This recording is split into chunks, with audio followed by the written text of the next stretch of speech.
We're in Addis, Ethiopia, and we are currently at the university campus here in Addis Ababa University. And we're here for the Unassigned Risk and Finance Conference Training Day.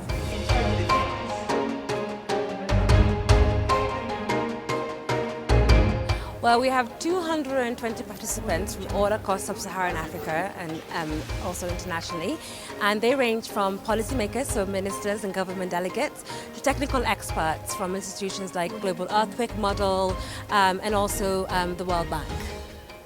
So I'm just going to give you a quick sneak peek at one of our sessions currently and see it's actually rather full. There's a heated discussion in this classroom about a case study.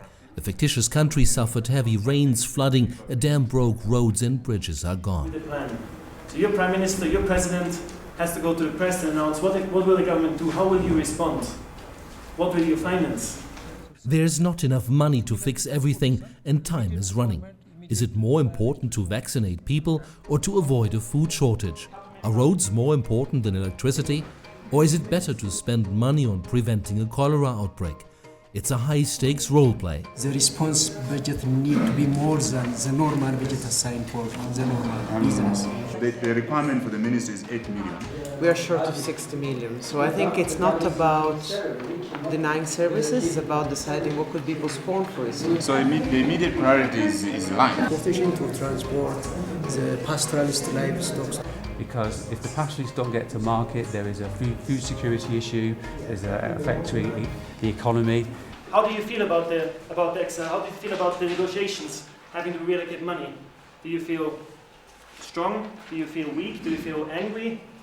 And just write down 2 words. 2 words. What comes to mind? 2 words. How did you feel doing this exercise? Frustration ranks high because the officials in this game were caught unprepared by the disaster. There's too little time now for a complex plan. The disaster risks getting bigger. You know, everybody wanted to protect his budget, and then you're under pressure because human lives are involved, livelihoods are involved, and you have to take a decision.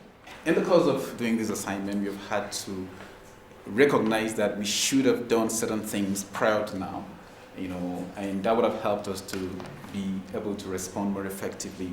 Every dollar spent on preparation would have saved several dollars that now have to be spent on containing new problems. Flood breaks out. If you don't respond quickly, there could be a cholera outbreak. Now all of a sudden your response cost has gone through the roof. We had the case of Ebola in Africa, and this is in effect what happened. They didn't have enough money or the capacity to respond quickly, which led to a massive escalation of the problem. The goal of this exercise: teach how to increase financial resilience on a national level, exploring financial instruments that can help to buffer the risks in a crisis. It's more difficult in reality, because not only do you have your ministers, you also have donors. You may have a World Bank program, you may have an IMF program, you have all these different sources of information coming in. So actually in reality it gets a lot more complicated. And when things become more complicated, you won't have the time for discussing solutions. You have to have solutions.